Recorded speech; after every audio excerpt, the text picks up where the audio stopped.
The views expressed on this Turnbuckle Tabloid live stream or Turnbuckle Tabloid podcast episode do not reflect the views, thoughts, or opinions of the Rageworks brand, including the Rageworks podcast network, Rageworks content partners, advertisers, and affiliates. Viewer and listener discretion is advised. This is Jim Russell from Choke.radio, and you're listening to Turnbuckle Tabloid. 5, 4, 3, 2, 1, 0. All engine running. Liftoff.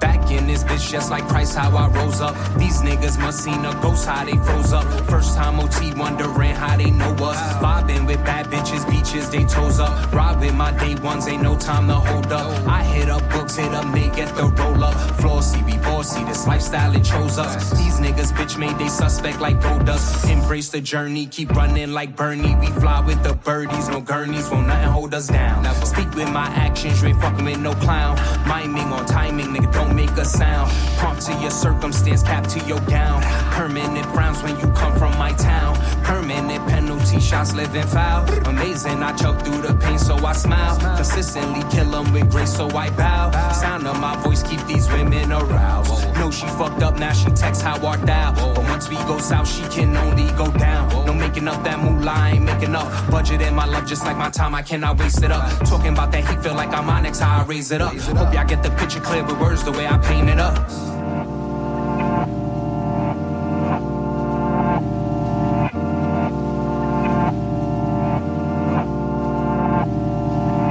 One.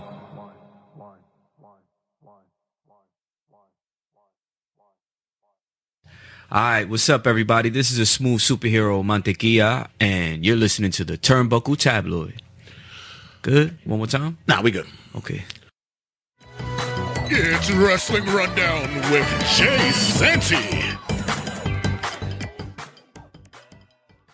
Live from New York, Turnbuckle Tabloid.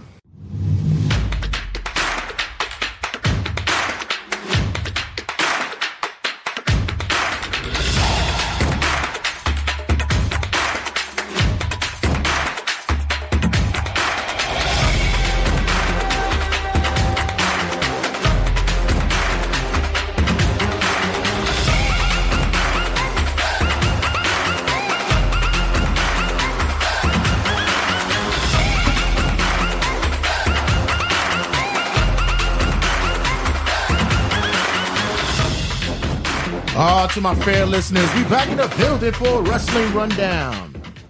I'm here joined by two young gentlemen who are looking into getting into some kind of way into black wrestling. That's what I'm calling out. I got a couple of my people who do podcasts, and you know, they have the urban darker spheres. You know what? They're black people. That's what they are. You know what? Let's call it. And as the pun would be, let's call a spade a spade. That's just what it is. In any case, maybe.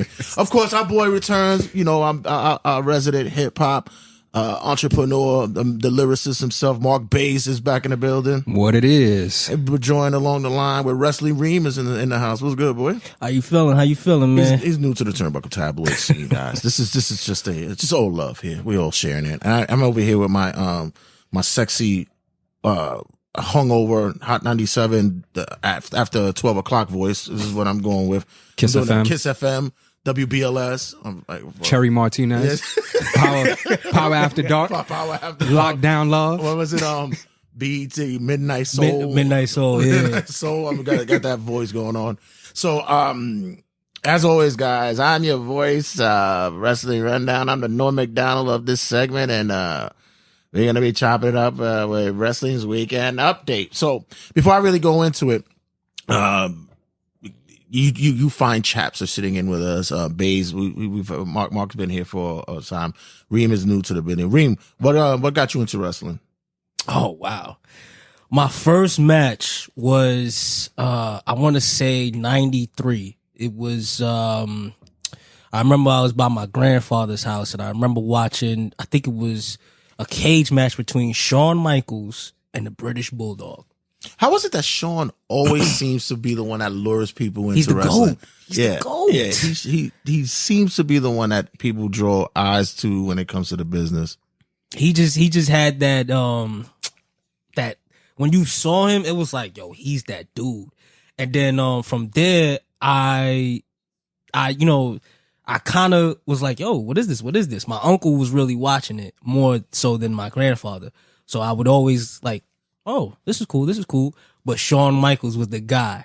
So I think from Shawn Michaels, I saw Stone Cold and then The Rock and then DX and the rest was history, man. Mark, when I was working at Beacon, he was one of the young chaps that's there. We had gone to wrestling shows like that, and we would chop it up and talk wrestling. During that time, who was your wrestler of the moment? It was always Undertaker. Yeah, yeah. Always. It was always Undertaker. Always. He I guess because he lacked in size when he was a child, since he was so short. So he emulated to Taker, but no. Because I remember even your brother was like into wrestling for some time as well. Yeah. Did you fell out of love for a little bit, or you've always been like consistently watching? Only time I fell out of love is when my brother would prevent me from watching it. Right. So like I always had extracurricular activities that I was a part of. Right. So Mondays was either like when I turned 14, I was able to work, or when I was still in middle school, I was playing basketball. So I was coming home late, and the rule was that whoever gets home first get the TV first. Right. So my brother didn't really have nothing to do after school. So he was in high school coming straight home, chilling with his friends coming straight home. So he always had that advantage. And he would purposely not allow me to watch wrestling. He had no favorite show ever. And he would just be like, you ain't watching that shit in here. It's time for you to grow up out of it. So when that sounds like Kenny for real. Yeah. I became very pessimistic. I was just like, I guess I'm not watching it. So it was probably like a 2-month stretch that I didn't watch it. When I left for school, got a little bit busy, and I would tune in here and there, but I would always go to YouTube. You put me onto, I'm not going to say the website, but you put me onto the Dirt Sheet websites, and I will always check those out just to stay in tune with what's going on week to week. So I don't think I really fell out of it. I was just prevented from watching it. It was funny because I would come into the job, and you'd be the after school program, and we'd be in the cafeterias, and I'm sitting there with, supervising or watching the group for the moment in case. And the kids would always, and even, Marcus will kick in, and they'll sit there with me and be like, is it true that Edge and Lita really had it? And they were all just sitting around and like look deep and they like have these conversations with me about it. And you would think that we were having like this philosophical, political conversation, and it's about wrestling. Yeah.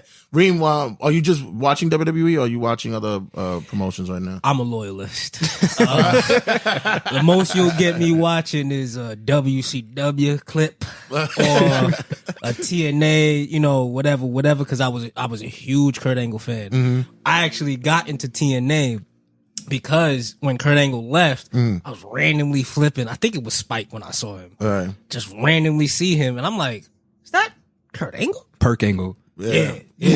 Yo, wild story. So I remember watching it, and I'm saying to myself, this don't seem like the same Kurt Angle that I know. I'm used to milk drinking and woo. He over here like whooping ass, like whooping ass. Main event, mafia, all kinds of stuff. But I remember telling Mark, I was like, yo, AEW for me, the only thing that would have gotten me to watch it at the time, which it did for one night, was when CM Punk came back. And that was the lure that they wanted. That's what it is. That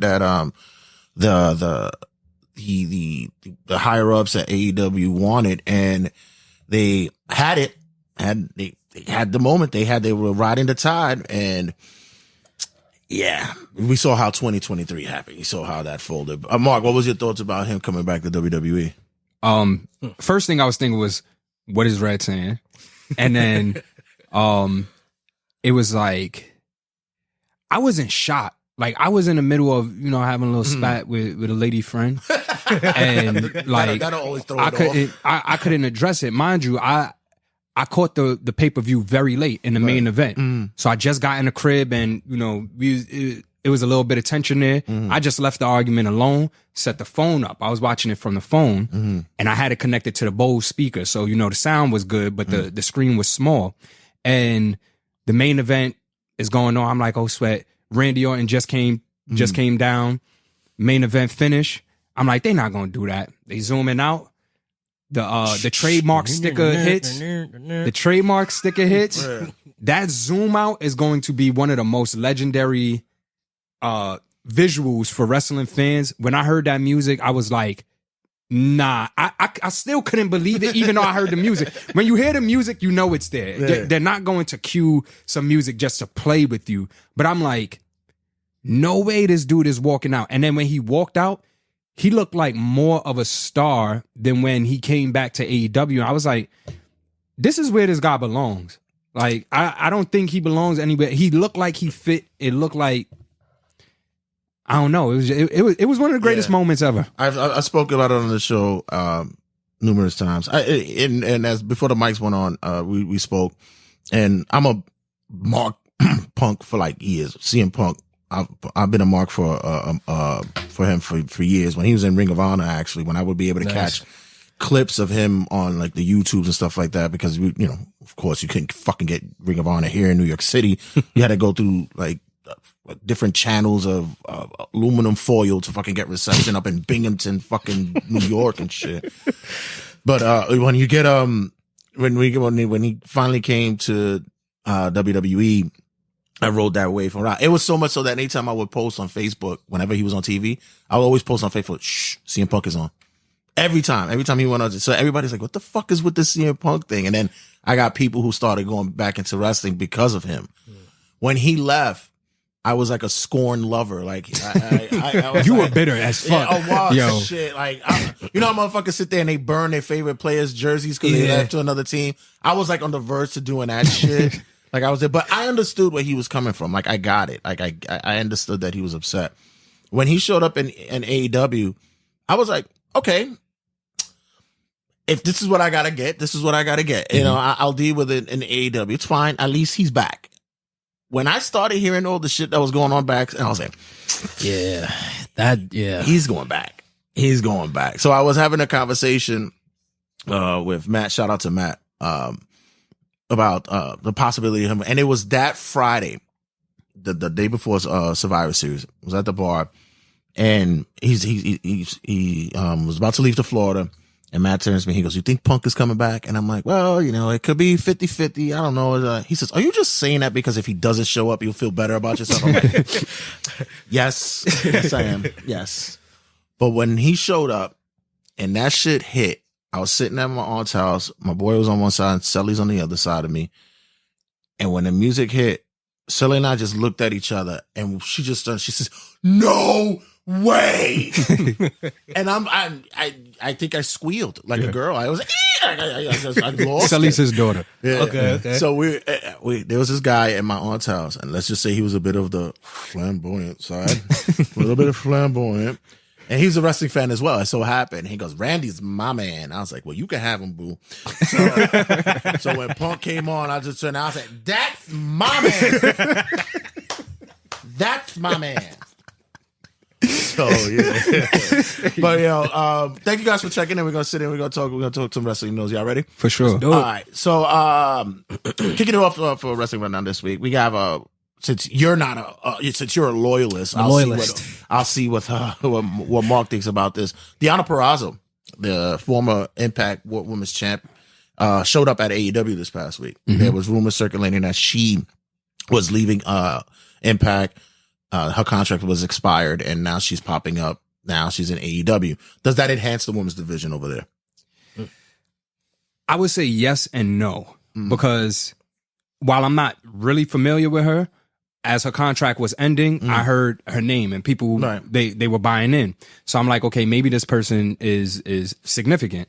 And it's a big deal because it seems like now they're putting a lot of effort into their women's division. Over the last month, I've been interested in what the women are doing. So with them bringing other names, it's like, okay, obviously they're putting emphasis on this division, but then it's not a big deal because it's not, I don't think the name is big enough for fans who are not intrigued or who's not interested in AEW. Like, we want to know, where's Mercedes Moné? Well, I was going to ask Reem, the former Sasha Banks. She's out there basically trying to get that bag. Okay. And looks as though that they're saying talks with WWE has fallen. They talking about, it looks like the estimated was about like $5 million a year for 5 years. So she's looking for like 25 mil whole. It's kind of tough because, Charlotte already got her bag, and I don't think WWE really wanted to throw her that money because at the end of the day, you walked away as well. You walked away from the company. So, regardless if you didn't like your creative or what was going on, it's fine. But, you did what you had to do to go. Do you think that there's still an opportunity for WWE to land her, or that AEW is going to toss her the bread? I got a confession before I answer this. I am not the biggest Sasha Banks fan. I'm not mad at that though, because a lot of people, I get it with her, but I'm like, here's my thing. Here's my thing. Right, I can take it or leave it. Anybody that wants to be major players can't suffer major injuries. You affect the ecosystem in that regard. Now, you can be talented. You can be that individual. But we look at past champions. Granted, the men's division is a little different from the women's division. This is why they keep giving Charlotte the title. But, I remember having this conversation with my lady friend, because, she's into wrestling too. And I told her, I said, listen, you're probably going to watch this and see like the same faces. There's like a dynamic behind it. I was trying to give her that behind the curtain look, so to speak.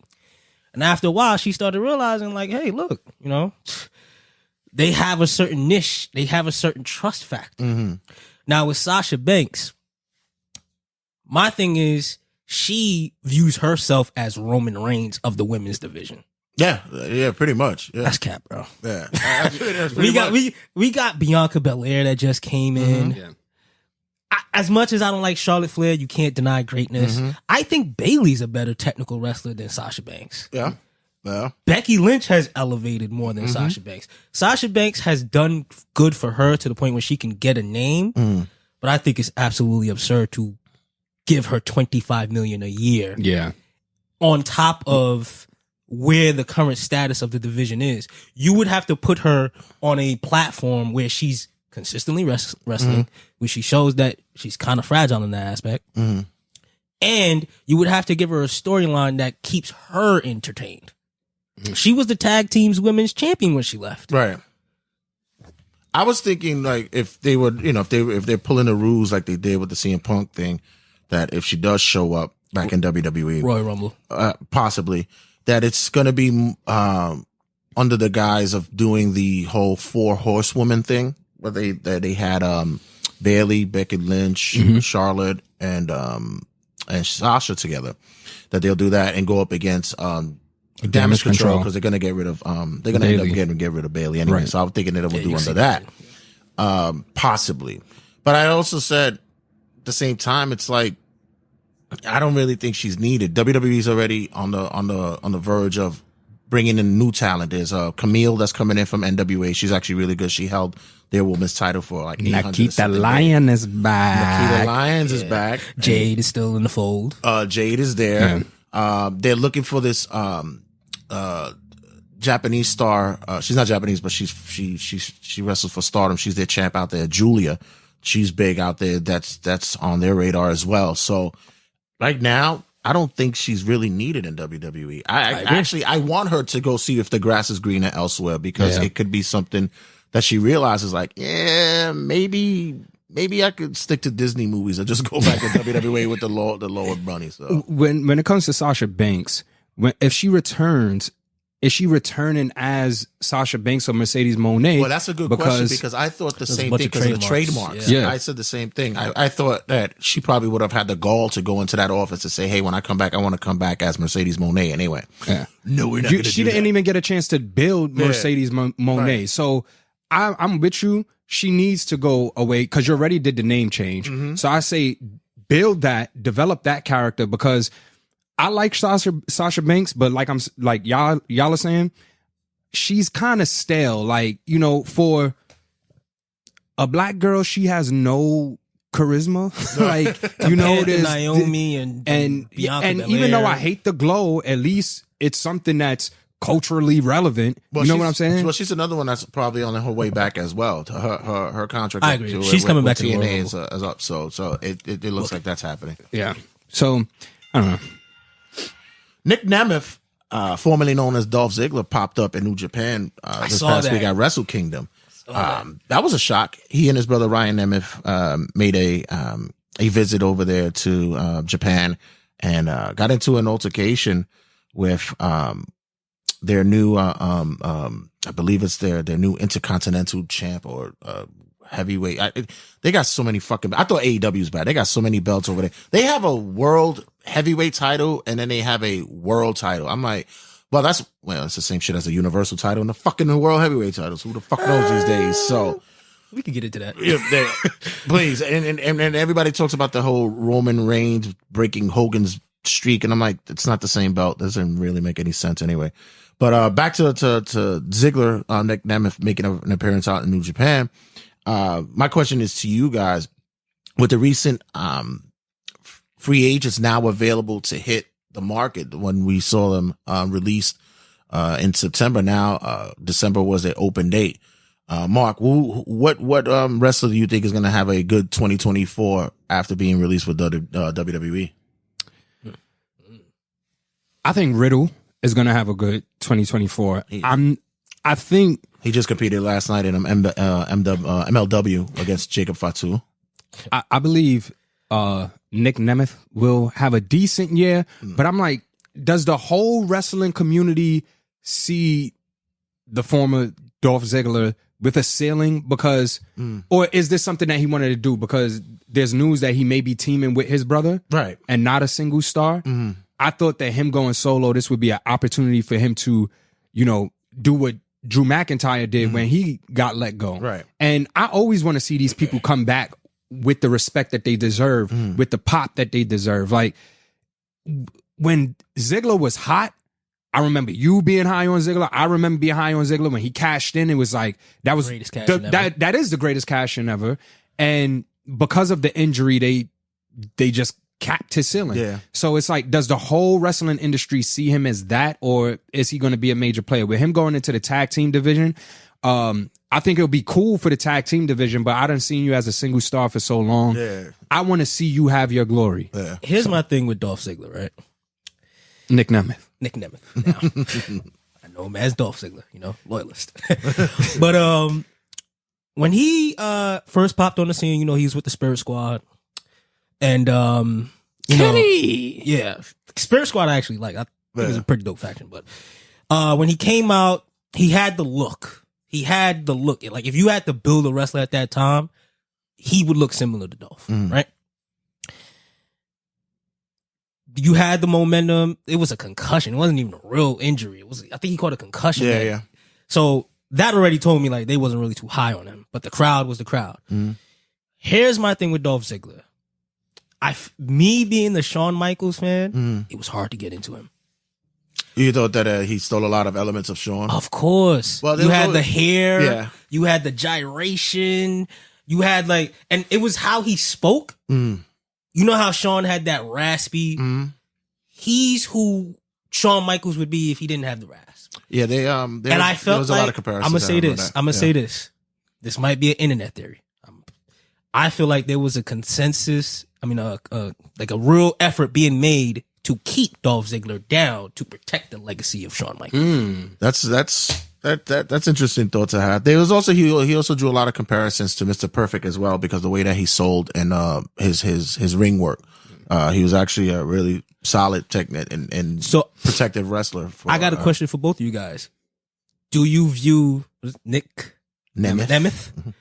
If he goes to AEW, is he winning the title and having a substantial run? No. I don't know. I don't even know if AEW know who's winning the title. It surprised me that they put it on Samoa Joe, which I was very happy for that. But as far just to walk back what you said about the comparisons to Shawn Michaels, I think once they started making those comparisons, he kind of bought into that and started doing more Shawn Michaels shit. Yeah, he did. And it was like, that was weird to me. It was like, nah, you need to separate your, I love that you do the famous. I love that your finishing moves aren't that. And then he just started going crazy with the super kicks and, you know. He, him going to AEW is pretty much a, I guess it's going to be more of a factional thing when it happens when he's with his brother, I guess. I don't, tag team, yeah, that's down the line. But is his brother like you mentioned, good? Yeah, right. Ryan is actually good. Ryan's a good wrestler. So, it's also a thing for him where you go to AEW, you're gonna go for the bag, because that's all it is. Because anything else over there, like Mark just mentioned, that they don't really know what they're doing with the titles right now. MJF looks like he might be out for a year. Yeah, I heard he had he's gonna have a really he's gonna have to go to some rehab and stuff. Joe, I mentioned it on the show not too long ago. I said that belt on him is a paperweight, because I think really right now the clock is ticking. I think he wants to leave. I really do. I believe he wants to go back to NXT, and I think he wants to do what he was doing before. I think he wants to do the creative, the booking. He wants to go back. Regal's there. Shawn is there. You know, one way along the line, they're going to have to end up. Was he let go or did he leave? He was let go. He was let go. He was let go, yeah. It's good that Joe actually is getting his flowers there in AEW, but yeah, he's about 43, 44 years old. So that those, you know, time is catches up for everybody. By the way, the Dolph Ziggler cash in, I was there for it. Wow. Probably the largest pop I've ever heard. Ever. It was astounding how that happened. Second was Kofi winning at Mania. I was there for that as well. That was humongous. But that Dolph one was tremendous. It was crazy. Do you think the impact of Joe winning would have been bigger if he was a face? No. We knew the belt was irrelevant now, because the whole storyline with the devil is what everybody was caring about. And once you had the big reveal of Adam Cole, everybody just was like, okay, we pretty much knew that. Like, I thought it would have been a better twist if they would have made it Britt Baker to make it that she was the devil, so that now there's a choice that Adam Cole has to make to either be with his woman or be with his best friend. And it would have been a longer storyline, but seeing as though that MJF is injured, because I would have loved to see MJF goes, you got to choose between that me bitch or that bitch. Like, and that would have just popped. And I'd have been like, called it. But damn, they need you on the writing team over there. I got a lot of ideas going on right now that people are just mad at because it looks like it's coming into play, but I'll get to that in a second. I got one. What you got? Here's an idea to play with. I'm a huge Nia Jax fan. Okay. Do you see her joining the Bloodline? There's been talk about that for such a long time. I think right now the Bloodline storyline is about to wean out unless this happens, which goes into my next news story. Okay. Tama Tonga, who is of Samoan descent, also has ties and relations to Rikishi and the other island hood. Listen, I always said it. Like, listen, I've hung out with Jacob Fatu. He's as hood can get. Like that. I've seen. They're from Cali, right? He came to New York, hung out with him. Talk about yo, Oos, what's good, Oos? And it's like it's straight shoot. That's how they are. Like, for real. They're not faking it. I've never seen a man enjoy a chopped cheese as much as I did when he ate a fucking chopped cheese, bro. We went to the store when he's like, yo, Oos, yo, tell my man to hook me up with that chopped cheese, bro. Let him know what it is that I want on mine. I'm like, bet, I got you. And I'm like, I hope he loves this shit, because if it's not, this motherfucker probably gonna whip my ass, bro. But yo, when I tell you that it was almost like you saw a kid like have cake for the first time, and he's just like, yo, man, I wish they make this shit out there in Cali, boy. Yo, Ooze, for real, bro. I need to get me one of these Akis, make me a chopped cheese out there, man, for real, bro. But any case, so Tama Tonga now, he's his contract is expiring in for New Japan, and he's in talks of possibly coming back home to the States because, you know, he says it's weighing heavy on not being with the family, and he wants to stay closer to home. There have been discussions not too long ago of bringing him to WWE. There's also been rumors that the Bloodline storyline looks like it's going to be coming to an end soon because you know, they this has all been like stated that the look is what we wanted to have was The Rock to finish it off. That's what they wanted. They wanted to have the face off. So my question to you guys is in two parts. Number one, Mark, is the title needed for The Rock versus Roman at WrestleMania? No, but The Rock came back at a weird time. So, but first of all, I don't even want Roman and Rock at WrestleMania personally. Personally, I don't. Not this one. Not this one. Just because of how invested I've been into the story with Cody and Roman. Mm-hmm. With this being a new era in WWE and The Rock just popping up, I understand it's The Rock is good for business. With Triple H changing that whole stigma, right? It walks a lot of things back, and I think that will fuck up the morale of the locker room. Even though everybody would be paid, it'll be good in their pockets, but this is not what's supposed to happen in my mind. I don't know if it was supposed to be here. Right. This WrestleMania. Reem, what's your thoughts about possibly if the Bloodline storyline ends with Roman, that they're bringing in a new faction, possibly a new Samoan that comes, and new family members to continue the faction of the Bloodline, but instead of having Roman in the lead, it'll probably be maybe Solo Sikoa taking lead. I like that idea. I think, you know, I've heard rumblings that once Roman drops the belt, the tribal chief character is over. Right. So it would break my heart that it would end because I think there's so much more. They didn't even bring Rikishi in. You know what I mean? And he's the father of 3 of the members. Right. You know what I mean? Like this, for them to end it, the fans are going to want it to come back. Yeah. So I think they should end it when it has gone completely stale. So that's number one. Number two, I'm going to say this. Just to piggyback off of Mark's comment. Having The Rock fight Roman Reigns at the Elimination Chamber would be a disservice to WWE. I'm sorry. You got The Rock and Roman Reigns in your hand, and you want to lay that up to instead to give it that WrestleMania spot to Cody Rhodes? Did you hear The Rock after going at it with Jinder Mahal? I saw the whole thing. Did you hear him pick up? I heard that. I laughed. But, like, it was a weird time. I do agree, because you take luster off of the Royal Rumble main event, unless you're saying to yourself, well, somehow, some way, Roman doesn't get pinned, and there's either a cash-in or an outside, like, let's say AJ pins Randy. You know what I mean? That protects Roman.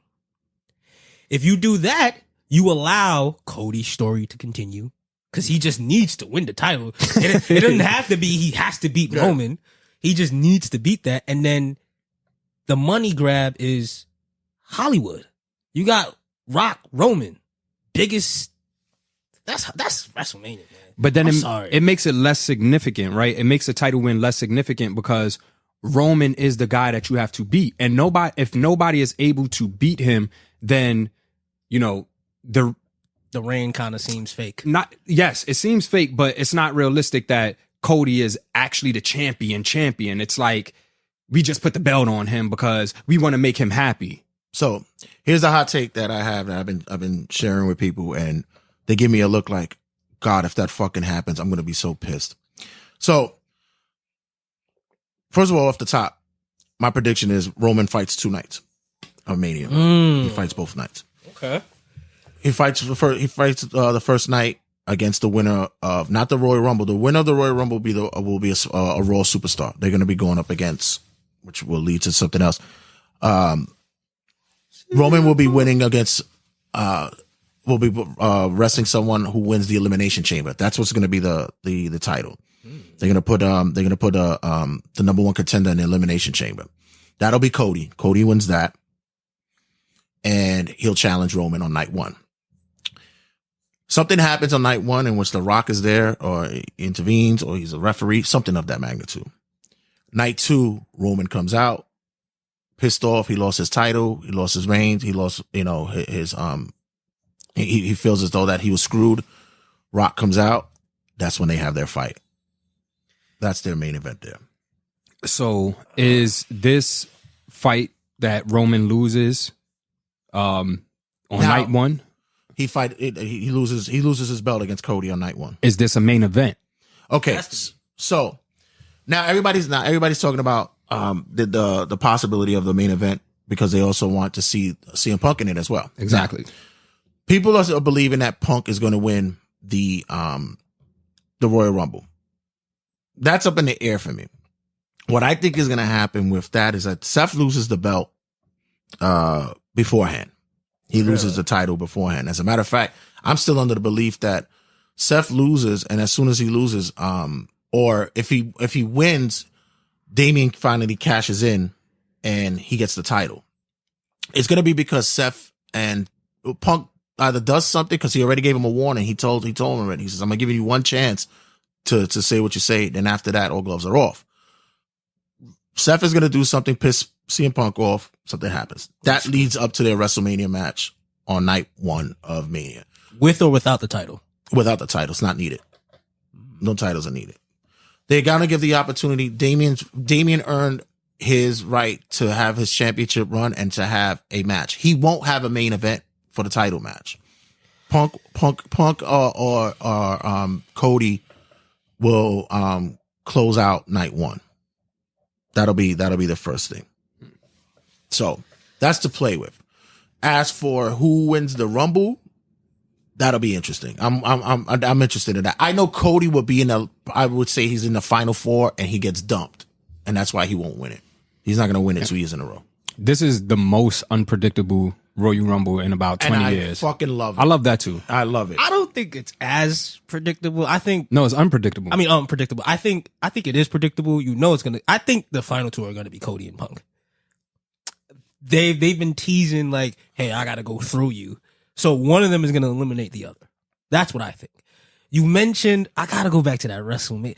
Right, that sounds like that they're just screwing Roman for 2 nights. Like he takes his 2 L's. Nah, he's not gonna lose to The Rock. I don't think that'll happen. In wrestling terminology, when you're finally going to give up wrestling, you go out with your boots down. So meaning that your feet are planted on the floor and you're going bye-bye. Rock is going out with his boots down. He's done. After this, he's not wrestling anymore. Yeah. So Roman will win, but Roman will go away for a little bit. He won't come back to me with like SummerSlam or something. He'll go away. But the title, with him not having the title, is going to be impactful because now he comes back with an agenda to win that, to get that title back. So why? Okay, I got to poke a little hole in your theory. Mm-hmm. I believe everything is possible. Mm-hmm. Why not hold The Rock off until WrestleMania night? Why make him come back now? Because that's the build. We need that build. We need to start drawing eyes back on the WWE. Now you have to do it now because AEW had its run, and especially now with these mergers, with the merger with TKO and stuff like that, their relationship and stuff. You have to start the build up now. AEW has proven, but you don't really watch it. But boy, listen, they've proven that you can't start a feud 2 nights before fucking pay-per-view. You gotta start simmering it now. And Rock can go away for a couple of weeks, but it still hangs and lingers when he's not there. Also, we saw it with Cena. We saw it with how when his return came, how impactful a lot of eyes were coming back to wrestling as well. Cena drew a lot of merch and money when it came to his return. And he even has a story that's not finished yet because Cena hasn't won a fucking pay-per-view since for goddamn forever. Yeah. So he also has that record lingering. Right. He's wrestled every year since. So it's going to be interesting. And like Mark mentioned, this is like, it's going to be unpredictable, but it's also the most fun because to me, I believe that after WrestleMania, there's going to be it's going to be a hard reset with WWE because now the old man's not there anymore. Mm-hmm. So now Triple H can finally say, let's do this. Now we can do, and now I can start bringing up stars that people been wanting to see shine for a while. So Braun Breaker. Yeah. You see Braun. We'll see. Next up, we have more instances to where people are popping up in other places. Matt Riddle as well is popping up in New Japan. We spoke about him a little while ago. Were you a big like Matt Riddle kind of guy? Of his wrestling ability, his character sucks, and the fact that he brought that character over to New Japan, no, I don't think he did. He's still like, bro. Yeah. He's still kind of slow. So, like, I think he's gonna have a big 2024, but I love seeing him in a suit. Yeah, I love seeing him in a suit. I didn't like seeing the slippers. Yeah, I thought that was weird. You wore a suit with slippers? Did he wear a suit with the clip showed slippers. What? He was still in slippers. So he still took that character a little bit. I hope he drops the character and just gets serious. He's an MMA fighter. Right. How was he in MMA? Was he broing it up there? He was okay. He wasn't like, I'm talking character-wise. Like, yeah. No, not really, no. Oh. Here's my thing with Riddle, right? He, like, for someone of his physical stature, he could go toe-to-toe with anybody. He goes calling out Brock Lesnar. I mean, like, to me, you have the physical assets to be a top guy in the entire industry. Forget WWE, in the industry. But that character, man, it's like, no pun intended, but bro. Yeah. Like, bro. Yeah, it's I had like a love-hate relationship with Riddle because I didn't get it. Even when he was when he started in NXT, I didn't get it. I was just like, shades of RVD. Okay. Yes. Okay, fine. Like you said, the whole MMA background, I would have liked to have seen more of that. Seriousness. Especially like since you have Brock on the roster as well and such like that. You can see that. Shayna Baszler as well. Like you want to see them, intertwine that. But just him alone, it never resonated with me. His whole gimmick, his whole thing. It was a little bit too hokey for me. Yeah. Once the bell rings, I forget about the character. Right. He's I went to the wrestling show with another lady friend and he did a move and she was like, wow, he's nimble. I was like, yeah, like he did the moonsault off the second rope out of the ring. But even when he was with Randy, it was like, that was cool. It was funny for a little bit. Right. But his character with Randy is if you were Randy's tag team partner, that's how you would act if you were Randy's tag team partner. And really? I get it. Yeah.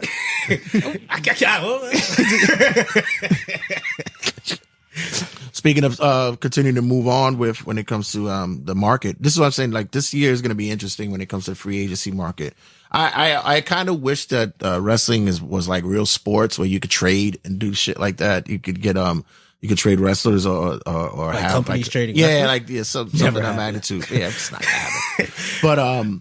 But Andrade just recently left AEW, and there's talks that he's possibly showing up in WWE. Is it a good comeback for him? Reem, what's your thoughts? Well, so I heard about this. They was actually rumblings that he was going to come back day one. Mm-hmm. Here's my thing.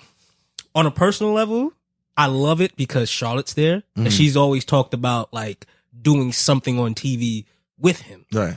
So I'm curious from her perspective. Andrade to me is what they got with Santos. Mm-hmm. Whatever you wanted from Andrade, they struck gold with Santos. Right. The problem with Santos is that you got to build him up to be somewhat of a player the same way that Andrade was. So it might take a little while because you got to go through the roster to see like, well, all right, who can he really be? Andrade coming back where do you put him? Well, I was going to ask you, Mark, what do you think of the possibility of him aligning himself with Escobar's faction? Yeah. Or do you align him with LWO? So we got like a Latin King versus Patria situation going on Nietas. Yeah. I know Patria's Dominican, but I really don't know where you put him, because like he's been going for so long. WWE is hot right now. There's so many stars in WWE. You bring another one in, you take the focus off of what's going on now. But if you drop him, I think the only place to drop him in is in you send him to NXT again? No. The only place to drop him is in that Latino feud stuff that's going on. I think there's a lot that can be done there if they take it serious. Like if they make it a really, really serious, like on the street type beef, it could be something. They would need a title. What title? Everything don't need a title. You see the Authors of Pain just came back. Like, here's why I say they need a title. Because it almost feels like they're fighting for something versus just fighting each other. Well, I always said that, like the leaders are as much as like I goof on, for that. as much as I goof on like New Japan, like I did earlier, saying that there's a lot of titles. I'm one that I don't give a shit about if there's a lot of titles, because you know why? There's always something to fight for, right? And at least, but make the title make sense. Like I'm still screaming for a TV title. Get us a WWE television title. That belt has to be defended every week on TV. You always will have a championship match on TV. And it could play on both shows. That the person who has a TV title has to wrestle on both shows, or even 3 shows, and wrestle on NXT as well. Wouldn't that water down the significance of the world title though? The titles are already watered down. All of them are. It's just now they're like I said, they're paperweights now. You're also saying that it's watering down the U.S. title as opposed to Intercontinental title. The heavyweight titles the world titles are the marquee belts that you defend on pay-per-views. Those are the ones that you put up there. Right. At least with the 2 tag titles. I mean, why are they still unified? If you separate them already. You think so? I think that's actually smart from a because WWE is so faction heavy. You know what I mean? You allow Judgment Day to go on SmackDown randomly. Right. So make it 1 belt. Stop carrying around 2 damn belts. You're still teasing 2 belts. Yeah. Let it go already. So. And a better design too. Yeah, please. Yeah. They've already upgraded everybody else's shit, but there was talks that there is a tag title. They have it already made. They were just working the kinks out because they wanted to see how how Triple H always pulls out the velvet fucking, sheet and all that. So they were trying to see how it would look with lighting and all that, but they are saying that it is done. Anybody remember Rick Boogs? No? Okay. And so I do. He's done with wrestling. Any case. He quit? Yeah, he says his time with wrestling is done. But other than that, you guys you guys have your passports? Any of you guys have your passports? Because apparently Money in the Bank is going to be in Toronto this year. Ooh, July. You just need that real driver's license. That's all it is. You don't need a passport. I'll walk into Toronto. Who do you see winning it from both divisions? Because, all right, I'll put it like this. The Damian angle, I love it because it provides more cachet to the faction. They're not really the world champion, but that briefcase is almost like the world title in a sense. Once that resets, who do you think they have in line? I would like to see somebody like a Drew McIntyre holding on to it. I would like to see, I'm a big Nia Jax fan. Give Nia the belt. I mean, the briefcase. She don't even necessarily got to do it. Right. She could just tease it like, I'm stalking you whenever I can. This is it. I don't know what I used to think the Money in the Bank contract was a great gateway to elevate somebody from the mid card to the main event scene. I think right now, WWE has let's say if they have a roster of 20 male wrestlers, they have 14 main eventers, and then they're the in-betweeners. Yeah, they're the mid-card guys. Yes. So my question would be the current climate, who do you see being the next guy to kind of walk around with that briefcase? Well, you just mentioned a name right now that I said that I said was going to win the Royal Rumble was going to be on Raw. So the name that you mentioned, I believe, and it's going to be interesting because actually his contract is coming up soon, which is Drew McIntyre. I think he might win the Royal Rumble. The Royal Rumble? I think McIntyre might win the Royal Rumble. Interesting. Yeah. There's only one guy that can clean up this mess, and Papa ain't take no mess, and that's L.A. Knight. Yeah, that's the only answer. That's the only answer. We do not want to calm that down. And I know there's a lot going on, so he's kind of getting lost in the shuffle, but his pop is still there. And the fact that the fans are still with him, even though they understand there's a lot going on and he has to wait his time, he's paying his dues. He was the superstar of the year for 2023. Mm-hmm. We have to capitalize on that. Don't publish that article if we're not going to do anything about that. Confessions is the number 1 R&B song. What's happening? Usher's dropping on the 9th, and he's headlining the Super Bowl. So what do we have to do? What do we have to do? Mm-hmm. We got to cash in on that. Yeah. What bothers? What? I mean, because apparently, you know, LA Knight is an interesting one. What they're lining him up for is possibly going against Logan Paul for the U.S. title.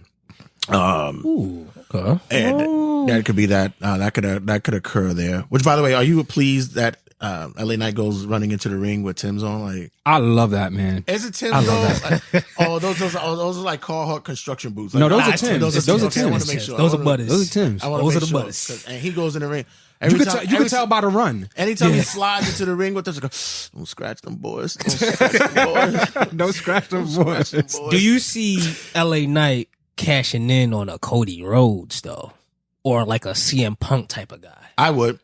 You know, the Money in the Bank was always a cachet to have for a heel. Mm-hmm. It's always been that for that kind of thing. And if a face got it, it always would seem as though, like, you know, I'm going to do the honorable thing and I'm going to cash it in the right way, the right time.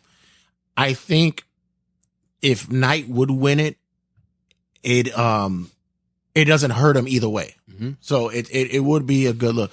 I also think that with the Money in the Bank right now, like you mentioned, there's so much people out there that could benefit from it that maybe Knight not having it doesn't matter because he'll have other things on his plate going down the line. So that'll be interesting for the Money in the Bank to see who will be able to grab that. Yeah. And then it allows him the opportunity. Sorry. Yeah. It allows him the opportunity to go back to the dark side too. Right. You know, and that's really where he made his bread and butter. Yeah, that Bray Wyatt fruit. Oh my God. Yeah. That was good. Yeah. I loved it.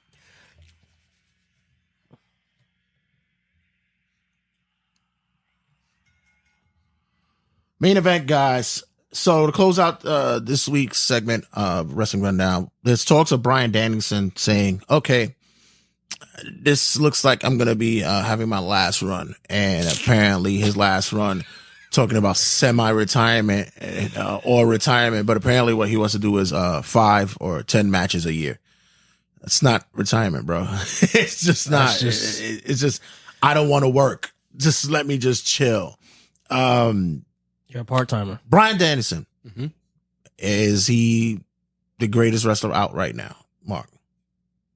Whoa. No. You don't have him up. You don't have him. He's one of them. He's definitely one of them. And he's been that for the last, 10, 15 years? Yeah. He's been that. And the work that he's doing in AEW, like he is one of the highlights in AEW, even though he switches his character a million times. But I don't think he's the top wrestler right now. Before Kenny Omega went out, I think Kenny Omega, he was that guy. Also, I know people don't like him because he's like the pop star wrestling darling. Will Ospreay. Okay. I've actually seen some of his stuff. Yeah. I knew he wasn't going to go to WWE. I don't think, I knew it wasn't his time to go there. Just as I said it with MJF. I think actually this whole nonsense with MJF being removed from the roster page and such, it's all the rules. I think he's already signed. He's going to stay in AEW for a couple of more years. He's still young. He can still cut his teeth there. But I always say at the end of the day, when you wanted to play baseball, the first team you wanted to play for was the Yankees. Everybody wants to play for the Yankees. So, and that's one way or no long now. They're going to make their way there. So you telling me he's not ready for WWE, bro? I think he's actually, Ospreay? I think he was trying to get into ring shape to work their style, but Tony threw him the cash and probably promised him a lighter work schedule because he's banged up. Like Ospreay's been banged up. He's been doing this shit for a while too. Like he's been working that hard for a minute. So, but and I think with MJF, I think MJF is scared of shit. I think he's afraid to go to WWE. I really do. I think he doesn't have. I don't think he's ready to shy away from. He can do whatever he wants in AEW right now, so he's good. So he's fine there. One day he'll get there, but this is not the time. I think MJF is like another Kevin Owens to me if he came here. Well, WWE. I think he falls under that line where he's like trying to remain aggressive on the microphone, but there's only so much places you can take it. I remember when Kevin Owens first came on the scene, it was like you could tell he had to like censor himself. I think MJF is going to have to go through that process, and it's whether or not it watered down him as the entertainer. I think that's something that somebody like a Christian Cage can benefit from in the AEW. Somebody like if you put Christian Cage, how he is in AEW, back in WWE, is it going to resonate the same? No, it'll temper. But even still, you still have the flexibility within WWE to play around with it, that you're able to have that kind of way to promo, dance around certain subject matter. You know, your boy who you wearing today, Seth Rollins, he dances around with it as well. I was going to ask you, is Seth Rollins the greatest wrestler right now going? The greatest wrestler going? Damn. He's up there, but I love Randy Orton, man. Yeah. Randy Orton has been such a consistent pillar. It's like when you watch him, somebody like him or somebody like Edge, or that's why when you said Daniel Bryan, I'm like, there's no way I'm going to put Daniel Bryan over Randy Orton. Ever. Ever. 10 times out of 10, I'm picking Randy Orton. Right. But Seth Rollins, here's my thing with Seth Rollins. He's in the same aura as a Charlotte Flair. Like, you have to obviously protect them, but there's only so much you can really do that will help preserve them in that limelight. Right. You know what I mean? Somebody like a Seth Rollins, as much as we like to say the belt doesn't mean anything, Seth Rollins is like handcrafted for a belt. Like, without a belt, he's mid-card. He's not, his name is his name, but this is why I think the CM Punk potential match should have the belt. Yeah, I get that in certain ways, but we've seen where him chasing for titles actually made it worthwhile to see him get it when it came to Seth Rollins, because he heel or face, either one worked, because as the heel, you didn't want him to get it, but when he got it, you already knew that he was going to be able to manipulate whatever he wanted to do with it or get around it and such. Remember when he had his stooges and shit when he was doing all that. J&J Security. My thing when it came to Bryan Danielson, I love Bryan for a while too. He was another Ring of Honor guy that I followed early on, and he was a beast during that time in ROH.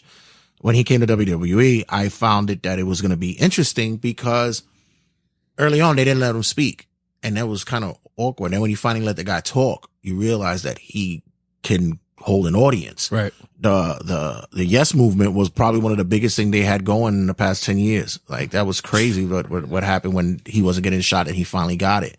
I always remember when they had all the champions in the ring. Yep. And the crowd just kept in Seattle, and they kept chanting for him, and they couldn't even talk, and he just sitting there loving it. My opinion right now I think for the past 2023, yeah, he was probably the one that held that glue together, that building together with all the CM Punk turmoil, and he put on banger matches. Yeah. My whole thing now with his talk of semi-retirement and stuff is I'm hoping that he does it, but he doesn't do it where he's contractually obligated to stay in AEW. I want him to do the circuit. I want him to do where he fights in TNA 1 week. He'll come to WWE 1 week. He can fight anywhere. Let him just do the rounds and do it that way. You think WWE will allow that?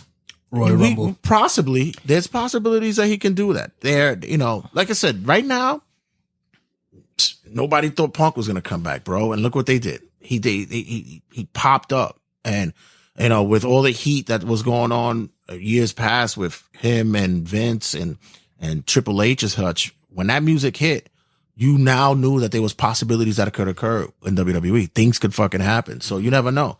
Like I said, he had a great career in WWE.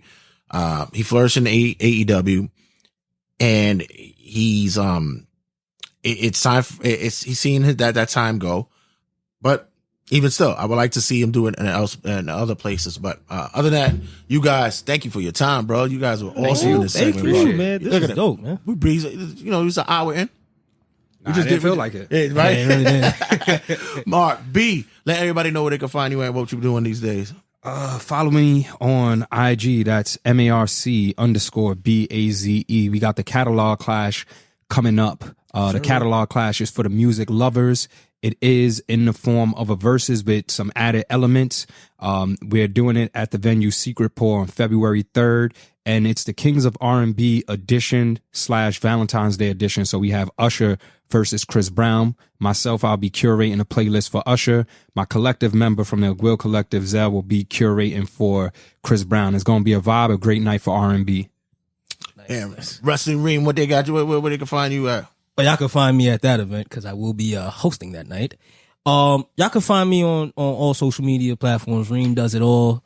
The name pretty much speaks to everything that I'm about. Like, I don't like putting myself in certain boxes. I like to feel like I could do pretty much anything I got my mind to. Shouts out to that name. I'm actually gonna. Yeah, I like it. I like it. When he kept saying it, I was like, yeah, one more time. That's the one. That's the one. So, Rasslin Reem. I like that. And, yeah, but man. No W. Keep it just an R. Just R? Rasslin Reem. Double R. Yeah, man. Reem does it all one word. Yeah, man. I'm just happy to be a part of this. Shouts out to my boy Mark, who, definitely blessed me with this opportunity. And yeah, man, like, wrestling as a whole, as long as we maintain it as entertainment, man, y'all gonna always see me talking about it. Y'all might see me.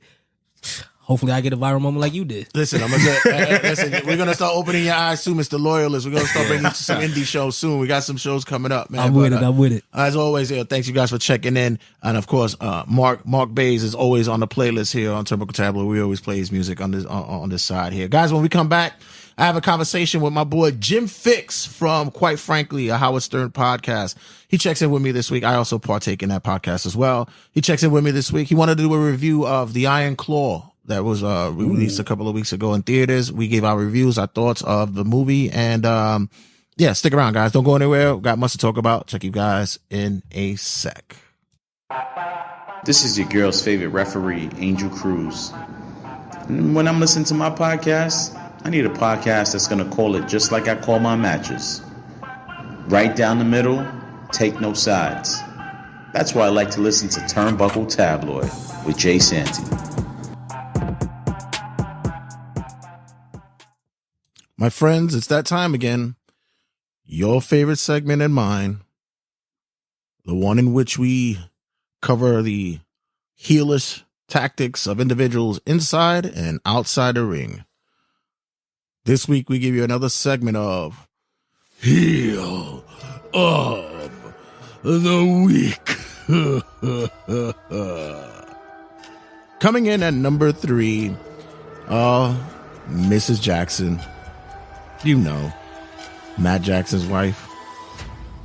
Looks as though that she, Dana Massey, as people may know her as, apparently she moved away from AEW and is no longer with their merchandise department. She's not the lead or the EVP anymore. Seems as though that she wasn't needed anymore, and she felt as though that her husband and her brother-in-law didn't get a fair shake when it came down to the brawl out that occurred, and seeing as though that they were never able to speak their side of the story. Yeah, she stood on large morals and a higher ground to say, I stand with my husband and I'll be leaving the company. No. Let's get it straight. Merchandise sucked. The apparel and the designs were terrible. If you went to a venue, you couldn't get a particular outfit, shirt, anything, because they didn't have enough, or lines were just ridiculously long and there weren't a lot of concessions. So yeah, that's the real reason why you have to go. That's why there was quiet exiting of the Massey family member. Coming in at number two. Oh man, Jon Moxley. John, sometimes, as much as I love Moxley, I could just despise him at the same time. Moxley having a bit of choice words about New Japan and their title situation, and mentioning during the press conference that, they have too many titles over here, I don't know which is which. As opposed to what AEW has. Come on, guys. People in glass houses can't throw stones. And, well, knowing Moxley, he'll probably take a stone in the face and bleed. He'll enjoy that shit. And at number one. Oh, man, this one's bad. This could get even worse. Pat McAfee. You know Pat McAfee. Sometimes commentator and participant in WWE. Well, McAfee has a podcast and a show of his own on ESPN. And seems as though his friend, his buddy, Aaron Rodgers likes to go on the show and spin his views on the certain topics like politics and what have you. And it seems this time he went up the wrong tree and named Jimmy Kimmel as a possible individual who may be on the Epstein list. Epstein Island, the pedo island. And apparently Kimmel wasn't on the list. Kimmel was threatened by the fact that Aaron Rodgers would make these statements. And it seems as though that, Kimmel might have gone to the higher-ups at Disney to let them know about their friend Pat and his buddy Aaron Rodgers. You see, Disney owns ESPN, and they also own ABC. And someone is bringing in more money than the other. Jimmy Kimmel was bringing in more money than McAfee, just in case you didn't know. So Jimmy would have the higher hand to say, if you don't get rid of this bozo, I'm walking. Now McAfee's in hot trouble because a couple of days later, he goes on a show, didn't really apologize for the Rodgers statement, basically saying that Rodgers was kidding when he was saying the stuff about Kimmel, which, by the way, Kimmel says that it seems as though that Aaron Rodgers may have taken a couple of hits to the head, if you know what I mean. And yeah, he went in so much so that he actually fired off on the higher-ups of ESPN. That's a no-no, McAfee. So it might be, if this doesn't simmer down, it could be two cases that can occur. Number one, Pat McAfee could walk away and leave ESPN, but not be able to take the $85 million that was given to him for his shows. Or McAfee could be let go and keep the $85 million, but won't be able to do anything for 4 years. Yeah. So that means he won't be able to go on WWE TV. Whoops. Pat McAfee, you have gotten yourself in a little pickle, and Aaron Rodgers helped you to get there. So, Pat McAfee, you are our number one heel of the week. Take the $85 million and shut the fuck up.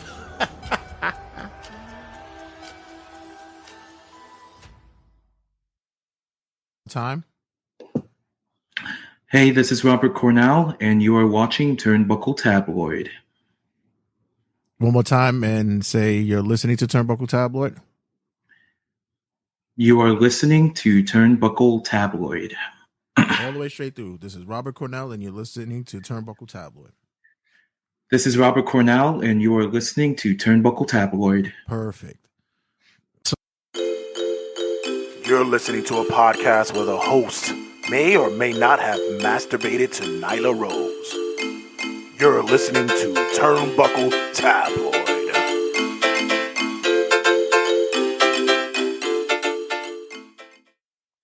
So I was hesitant to actually go to the theater to watch this movie because I'm one of those who's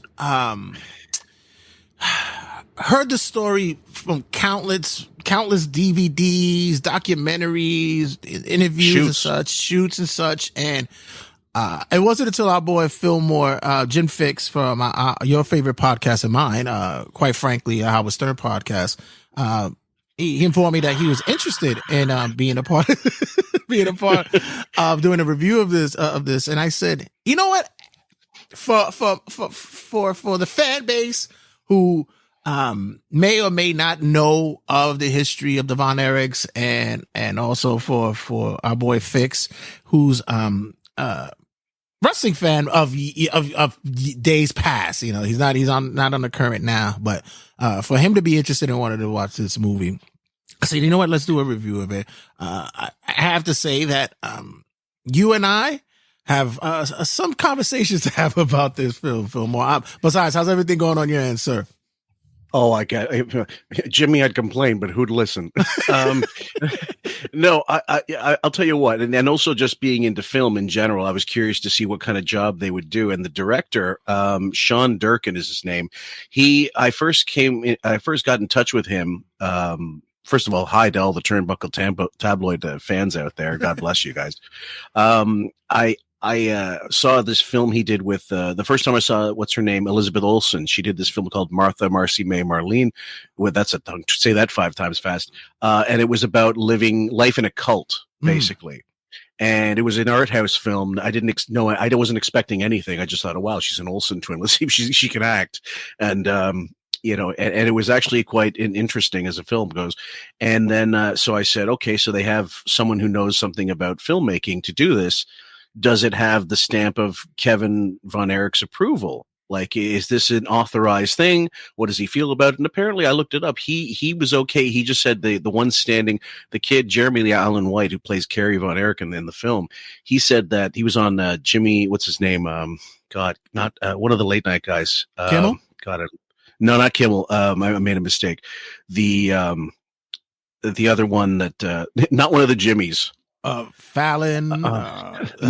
Seth Meyers. Seth Meyers. That's the one. He said that all he wanted to do was make sure that you show the love between the brothers. And I get the impression that Kevin had no say in the matter. Basically, he was just hoping for the best. Yeah.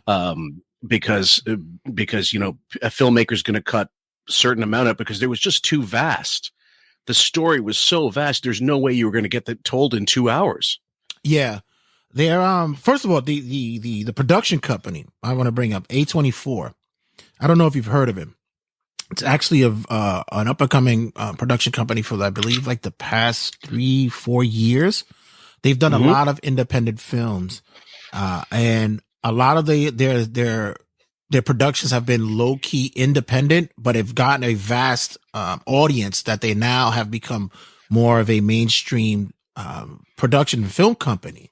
It's also one of those production companies that it's not tight when it comes to selecting scripts. They're very open to greenlight a lot of films. They're very open to letting the artists and the directors be free with their depiction of what they're doing. My daughter, who's in filmmaking now, she's in school for filmmaking in high school. She's looking forward to doing it from here on out. She's eager to work with this production company. It's a really, really good for startup and incoming filmmakers. It's a great production company to see if you can get your feet wet with them. But nonetheless, with this company and the decision to take this film as a probably their launching pad to be one of those films to be considered mainstream, I was interested because we've always talked about on Turnbuckle Tabloid, and you and I spoke as well, that wrestling is not for the masses. As much money as it draws in certain areas, as much of a fan base that it may be niche or considered a geekdom, I wouldn't expect that a large viewing audience would be open to watch a movie about not only wrestling but the backgrounds that go into it. What was your thoughts about that? Well, with the most recent comparison has to be the Wrestler, obviously. Right. Aronofsky's The Wrestler, which might be the last good film he made. I saw that one Mother. I wanted to throw my bag at the screen. It was just awful. I mean, he was at a film festival and he said, "Hey guys," before it started, he said, "Try not to, focus on the internet, hype, and really just take this film for what it is." What he was saying was, don't read the goddamn reviews before you watch this, because you will walk away really fast. And I was out of there inside of 15 minutes. So The Wrestler with Mickey Rourke, which got a lot of praise at the time, I remember we're in the wrestling community from the OG wrestlers that claimed they watched it and they thought it was amazing. They were pretty effusive in their praise, and they said Mickey nailed it. They really nailed the private stuff as well, like they're just in the personal life. And is it a depressing thing? Yeah, they're both these films have depressing endings and depressing middles and beginnings and stuff. So they kind of did a decent job, not as good as The Wrestler, but they did a decent job getting the wrestling stuff right. But as I said earlier, the biggest problem was pacing and what they had to substitute to greenlight it and make it a final cut. I imagine there's a lot more that didn't make it into the film. Yeah, I'll get to that in a sec. But it's funny that you mentioned the depressing side of wrestling, because knowing a few wrestlers, having connected with some and promoters and such like that, it kind of reminds me of what you and I also enjoy and what you partake in as well, which is stand up, which there's that real dark side of comedy as well. Mm-hmm. And, Mm-hmm. And with a lot of comedians, especially in stand up, many of them, their time to shine and their time to light up is when they're in front of a crowd, when that that spotlight is on them and they get their 10, 15 minutes, and they get to perform and it's their time. With wrestlers, it's the same idea. Like before they go through that curtain, before they go through the gorilla position, it could be anything from, being away from your family for 300 days to having a possible addiction, to, your own, diagnosis that's not being, diagnosed as of yet, especially during that era. This was the late 70s, early 80s and such. Like a lot of these guys would make their bones on how to, try to get to that ring, in different facets. And we saw it with this movie to where, like you mentioned with the Von Erichs, that it's the feeling of not only of a family, but having that feeling of like, being in that ring is what is most important. What was like but like you said, there was so much, that they had to condense in that time frame. For you being a viewer of it, what were, certain aspects of the film that drew you in to possibly, look deeper into the real story of the family? Well, there's a documentary on YouTube. I'm sure it's still on there. I saw it just a week ago before I went to see the film, because I wanted to refresh my memory about some of the things about world class back in the day. Mm-hmm. And I think I don't remember, but it's about 2 hours, 40 minutes. And I'd almost recommend that because it's based on interview footage, like of, more recent years and recollections. Gary Hart's talking on there. Mm-hmm. Kevin, obviously, Fritz, and I forget, there's loads of pundits that are on there. Thankfully not Dave Meltzer, but but there's a lot of the people they tapped to do the Vice series on the Von Erichs, which also was one episode, if I recall correctly. Right. Only. Right. That should have been longer. That one was quite well. That one. No, actually, it was 2. It was a 2-parter. It was 2. Okay. Well, then they did the right thing about that. Yeah. And in a lot of ways, that Vice 2-parter was infinitely better than this movie could ever possibly be, because it dealt with the real people. Now, as biopics go, the question you have to ask yourself is the story told well? The actors, do they fit? The director, like the writing, is the writing true to life? Whatever. Did they tell the story the way it should be told. Like, do we need to see somebody play Lance Von Erich? Well, we ended up seeing something sort of like that, but it wasn't exactly explained. And you understand why the director wanted to leave out the Chris story and, Lance Von Erich and the younger brother who died before any of them were born. Right. And I think that if I'm not mistaken, I believe he was the first son, and maybe Kevin was really young when he died and doesn't remember him. I don't recall exactly, but the decision to cut out Chris, for example, I think was not a good decision. They should have put him in there to add that extra layer of pathos, because you're already going down a downward, like this down grisly macabre spectacle of filmmaking. What's another layer at that point? If you really want to make it a point, add that, because it is super tragic, especially within the tragedies of that poor brother, because he didn't have a shot. Yeah, I thought that even if it was going to be for maybe a 10-second blip, we could see what happened to Jack Jr. when he was electrocuted by the trailer, and mind you, they depicted it wrong when they said that when Kevin said he was 5 when it happened. Actually, he was only not even 2 years old when it happened. So he actually went through life not knowing really who his brother was. That's right. Away. That's why I was a little hesitant to say for sure. But I seem to recall they were, they wouldn't have remembered him. Right. So, when it came to, like you mentioned with, Chris not being mentioned either, I felt the same way too. I thought that it lost, that also sense of, I mean, if you want to say, whoa, I mean, we could say that, but it's also that level of, Jesus Christ, his family really had something hanging over them. Like there's something there. And it's a Greek tragedy. Yeah, definitely. And, I know the director said that they made Mike as it was combined, that he and Chris would have the same kind of, he fed Chris's story through Mike. But at the same time, Mike definitely had his own issues separately. I mean, like it was, it was, like I said, me knowing the family lineage and stuff, the way that they depicted it, and they tried so much to separate everybody the way that they could, but it was almost as though that they were trying to force feed you quickly that this is what the persons were. Yeah, I think the same way we're going to, taking it back over to the Stern world for a second, when they released Private Parts, the person who shouldn't have watched that film was a diehard fan. Right. Because they knew too much. Well, at the time, maybe, if people hadn't read the Paul D. Colford book, which really documents the nonsense that Howard has tried to put off to the fans as being his actual narrative, as opposed to, the real deal with what happened in his life.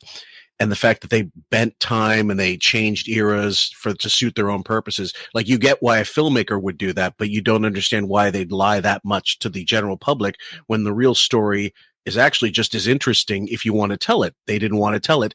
And with this one, I agree. Mike's problems, post toxic shock syndrome, and Chris's problems throughout the entirety of his short life separately are way more interesting than whatever they did to combine them, which was not really much of anything. I mean, have you seen the interviews of Mike at that press con, like him after recovering, quote unquote recovering? You can see that the guy's not right in the head. Right. And I thought that,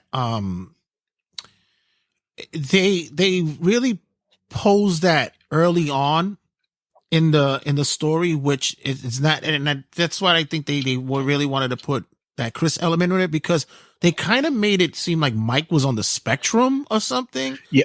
And that really wasn't him. That really wasn't. He just wasn't the other brothers. I mean, if you have siblings, especially as many siblings as they had, you're gonna get spliced. Like if you've ever watched the movie Multiplicity with Michael Keaton, you're gonna get spliced up, and everybody's not gonna have what the other individual has. And it really didn't do them any justice by not showcasing Chris. Well, there's Jim Cornette had his take on the brothers in one of this. They released little vignettes of his podcast and segments of the questions, the Q&A that come in, and basically he said, look, every single one of the brothers had an aspect of Right. Fritz or more than, but they all were different in their own ways and they all had different attributes. It's like the Armstrong boys, Right. or, just whatever family of, the Poffo brothers and stuff, any families in the ring. And Mike was clearly never going to be the athlete that the others were, based on the physicality, and same with Chris. So they had to deal with that. But Chris had that extra level of being a midget, essentially. Yeah, basically. Yeah, I mean, it really did look like, why are you bringing this 12-year-old kid into the ring? When he would crash the ring, you'd see an old footage. It's like, who's this kid? Yeah. It just seemed a little jarring, and for them to omit that kid's story, which it really would have been way more interesting as a human interest angle to have Chris in there, I think. So I disagree with that decision. And so far, like the response I've been reading about from reviews is they're basically saying they didn't go far enough down the trough to make it the tragedy that it really is, and you don't really get the sense of loss. You do and you don't. I think they were probably afraid to probably dance with the fact that this might be possibly a 3-hour movie. But yeah, you already had an audience that was ready to go see it. You already had a hardcore wrestling audience that was ready to go. Then you also had a group of individuals. My former co-host of my podcast, he was out watching it in Florida, and he had an individual that he was with that wasn't a wrestling fan. So while watching it, he would turn and ask him questions about this and this and that. Is that, what is a dark match? What is it okay that they're explaining what they do in the ring and such like that? So you had people who were interested to know that part, but also if you sold it as it, like you said, as it being a true Greek tragedy, I think you'd have really drawn in a large number for it. They did well financially in the box office. They did pretty good, but I really thought that they could have really, without having to force feed us everything. I mean, come on. They wanted to showcase that Kevin wasn't really phenomenal on the mic. I never thought he was great. He was okay, but they made him seem like he was adult. And it was. Yeah, they did. Yeah, but Kevin could cut a promo. He was fine. David was the one that had the more of the political and argumentative, braggadocious style of promotion. Kevin was the body, and Kerry was the true athlete. And you got that sense, but it also just said okay, here, these are the guys. You better start liking them or know about them now because they're going to die soon. It was definitely like a Cliff Notes version of their story, and the truth is, like, let's go. I'm going through the casting. Like Zac Efron, I only know him as a name. Like he used to do Disney, I think, right? Stuff. High School Musical and stuff like that. High School Musical and whatnot. I only know him as a name, and I thought, physically he didn't match up. That's the big complaint. A lot of guys go, well, Kerry's not that small, and Kevin wasn't that built. Like, guys, you need them to be good actors before they can be good athletes, right? Yeah, so that didn't bother me so much because you have to sacrifice something. I mean, how many people? It's like you're going into central casting. Look, we need 4 or 5 brothers, all within a certain gap, and anybody else need not apply. The problem I had with the Kevin character was, Kevin, then and now, in interviews when he's talked about the business, he's very well spoken. The way they made Zac Efron, like the way Zac Efron played the character was like he was the one that was on the spectrum. Right. Also, as well, like you want to show that he's awkward and shy outside of the business, and he doesn't quite know what he's not as confident as he should be.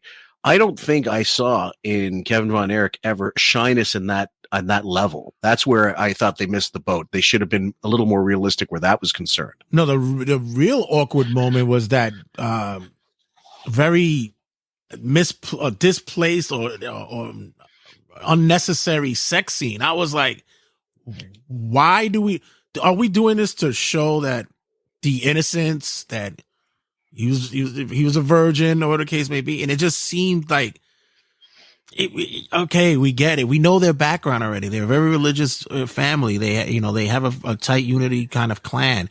And I was a little like, yeah, I don't think that was really needed to be there. He got laid in a car. Awesome. Good job, buddy. But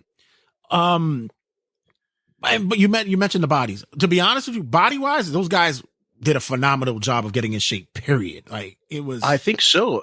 Especially Harris Dickinson. If you look at old footage of David, they couldn't have picked anybody better for that role.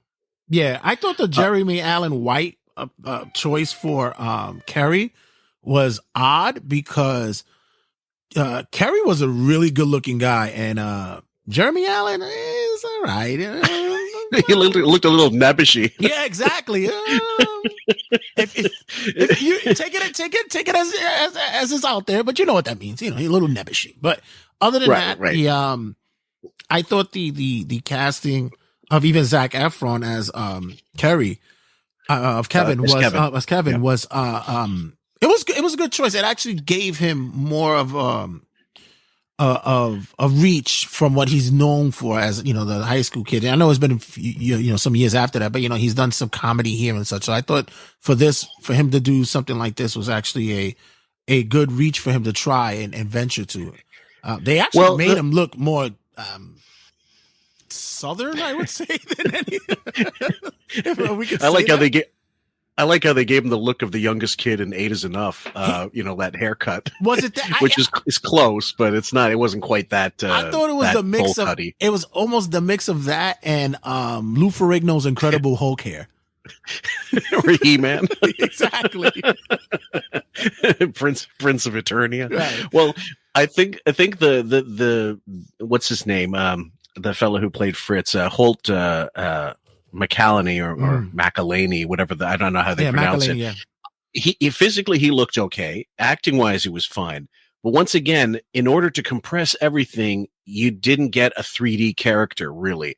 I mean, you got this sort of stoic, stiff upper lip type patriarchal character who, like a little more exposition. They tried a little bit to make him and Maura Tierney's character as Doris, Maura Tierney is a fantastic actress, but you don't really get a sense of that in this film. She's almost wasted in it.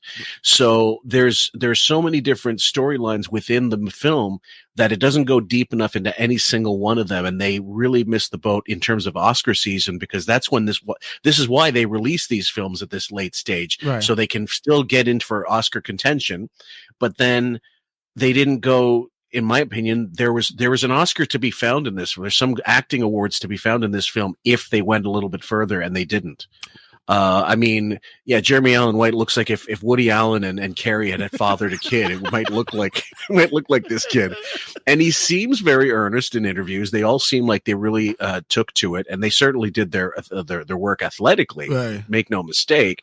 And the soundtrack, by the way, how good was the soundtrack? Oh, that I could say, bravo for that. That I could give. I give them kudos. They nailed the Southern rock and the essence of the 80s and late 70s, certainly. 70s, yeah, great. But it's funny that you mentioned again with Jeremy Allen. It's like you almost want to say there are Protestant Jews out there. Is this?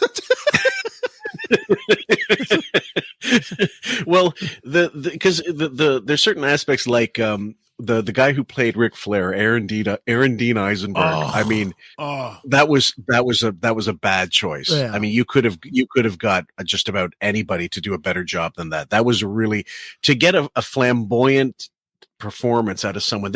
That's a role that people would kill for, to play Ric Flair in a movie. Someone was sharing that they should have just used Will Ferrell. Like he would have. And the dude Kevin Anton who played Harley Race, he was also wooden as F. But he just really stunk it up. Harley's the same way. Harley was the same way though. Like the only time Harley would light up was when the mics were off. Like that's the only time you could get Harley to light up. Maybe they should have just filmed him doing that instead of doing the promos, which were, Harley was not exactly, he wasn't exactly superstar Billy Graham on the mic. Exactly. But you mentioned Maura Tierney in the role. I didn't even recognize her until maybe 20 minutes into the film. I was like, oh, yeah. I didn't know that was you. I had. It's been a long time since ER though. I had such a crush on you. Me too. I did, babe. Did you too? More Tyranny? Yeah. I had such a crush on her. I was like, wow. How did they make you look like that? Jeez. I was like, wow. Are you saying she looked less than appealing? Yeah, let's just say that if fading into the background was a person, it would be her. They did that much for her. Yeah, and I don't know. The thing is, I don't know enough about the inter-family relations between. I know that she and Fritz divorced before he passed of brain cancer. Right. I know that much, and they didn't really go into it. And obviously, it would make for an even more depressing film to know that the patriarch dies of brain cancer after being divorced and losing every single one of his sons, and having pointed a gun at his surviving son and almost threatening to kill his life, threatening to take his life rather. But at the same time, as I've always said, if you're going to go that route, and I almost felt like you didn't need her at all. Right. It just seemed as though like you could have just made her a figure, just something there. As for Fritz, I think they did a good job as in the actor himself did a hold on, like he's a McGultney or McCary. He did a good job as for an actor to do the role, but there was a lot of talk that the depiction of him was very great Santini, and they said that he wasn't that abrasive. He wasn't like that. There was just saying more along the line that he wanted the best for his kids, but not in that lane. Well, that was it. Kevin went on the record as saying, look, if you watch that film, it paints him as a bit of an asshole. But I think the problem is the truth is probably somewhere closer to the middle. Like I'm certain he was, that conversation at the dinner table. I know it was real because Kevin admitted that. Right. But the ranking system, most parents know that they love one kid more than another. Most don't tell you that here's the rankings for this week, Right. I think that where it was done, if you see him in interviews, like after certain sons have passed away and you catch Fritz in an interview, you see him tears welling up and stuff. You didn't get a single second of that in the film. Right. They really made him out to be some imposing asshole of a figure, pardon my French. And if you're going to go that way, it's fine. But to give them that emotion would make a more rounded 3D character. Yeah. It pretty much was like, all right, so David's dead. So who's next? Who do you got now? Yep. Who's next up on the card? It's like a shooting gallery. Exactly. I thought, pun intended. I thought that I thought that was a bit extreme, and I understand where the writing and the director wanted to go with it because they needed like that kind of individual, that presence there for the film. But like I said, being a wrestling fan who knows, the story of this family, I thought it didn't do them any favors by having them that way. Also, there being I wouldn't say a historian, but a longtime follower of wrestling, there were certain aspects of the film that I'm watching, I'm going, they don't do that. Like for instance, when Kevin is early on having his date and he's explaining the business to this new girl, it's like, no, they don't do that. Especially back then, that was a no. You never had that conversation. Right. And I mean, they really wanted Lily James as, Kevin's wife, soon to be eventual wife. And she was fine. Like in terms of acting ability, she was fine. But the problem was they wanted her to be the representative of the audience who doesn't know, like the audience, the moviegoer who isn't a wrestling fan, right. and to have it explained to them as if they're also, mentally challenged.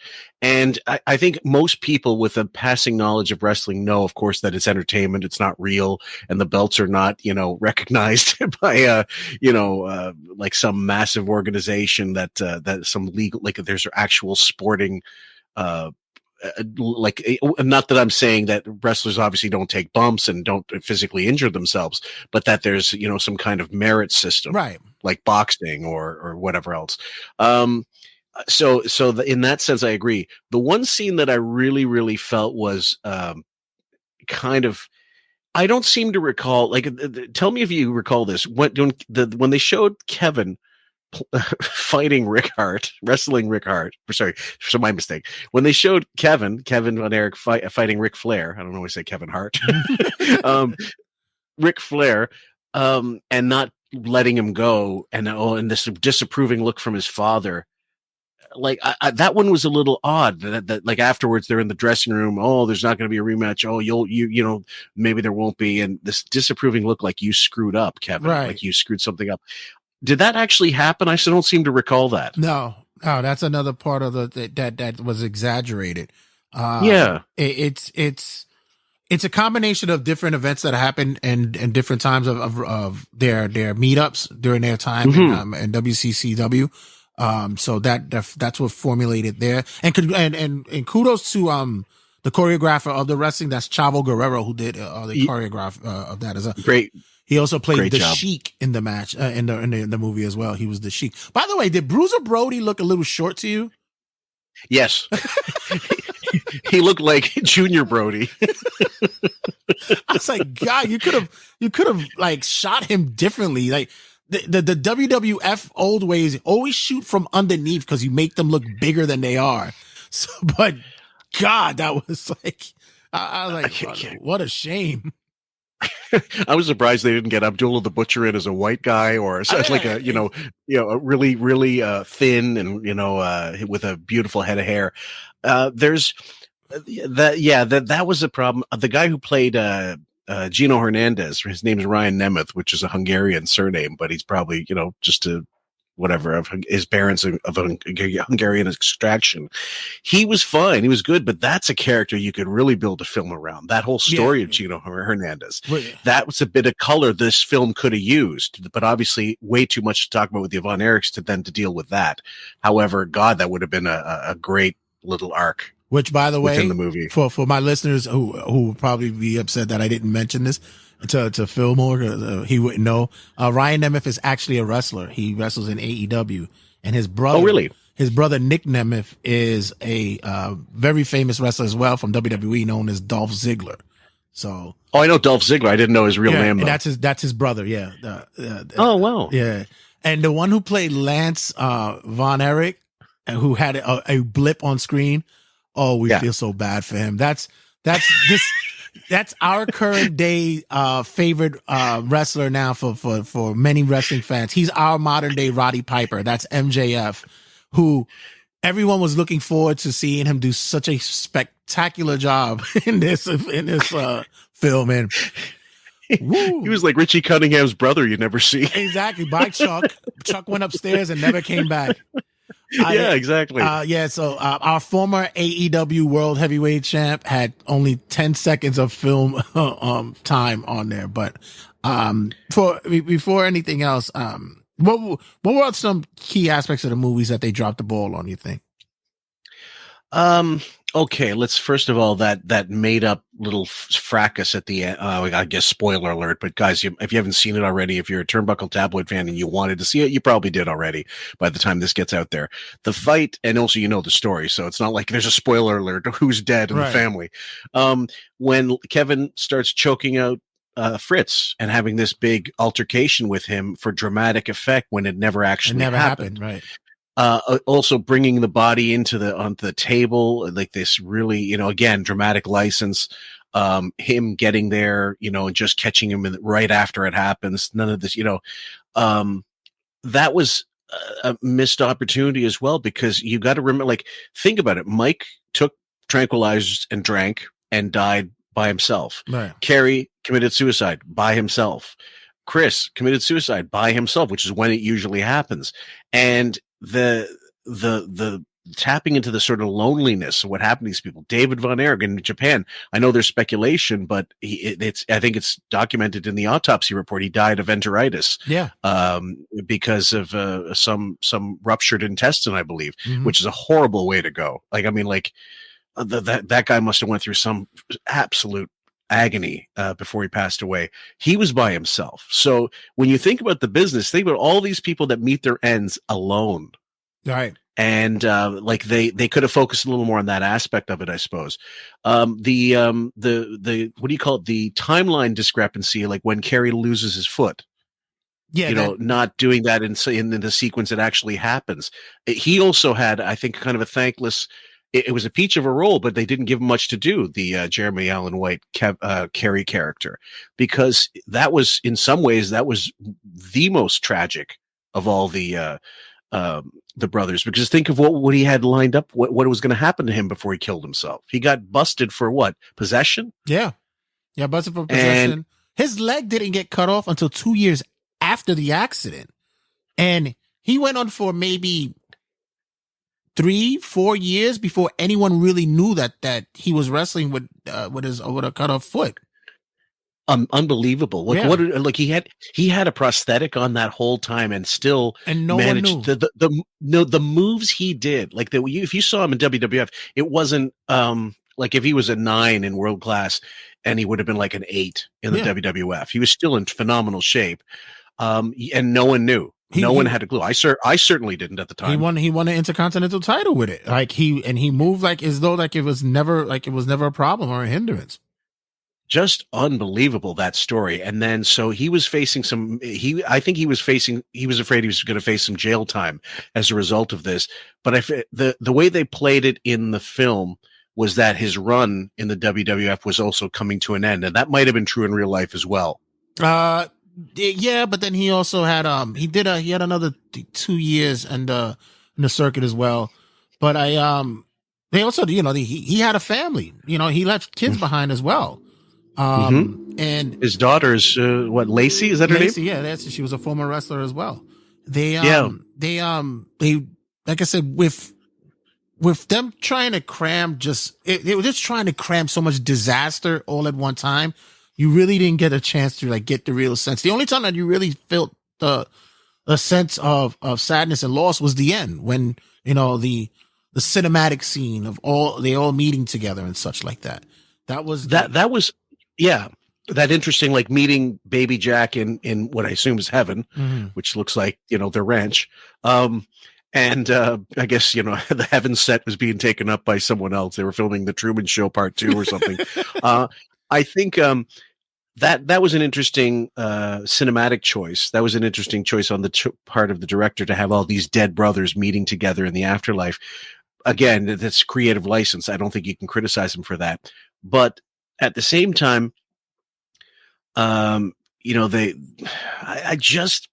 you see with the whole situation with the family back in the day, I remember distinctly.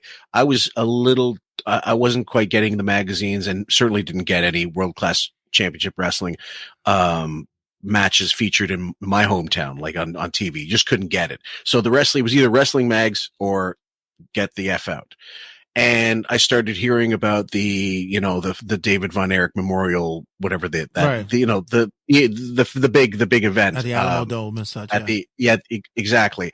And I only had to read about it. I was only able to read about it. And so he's almost like at that time lost to the ages, right? There is some footage, but then that was tough to get later on. Right. And so when the tragedies started piling up, and the Mike Von Erich one was the one that hit home the hardest, because that was very public.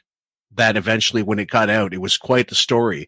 And it happened on the heels of, I think, Gino Hernandez death. Yeah, there was a streak that and you watch the documentary for the tragedy of WCTW.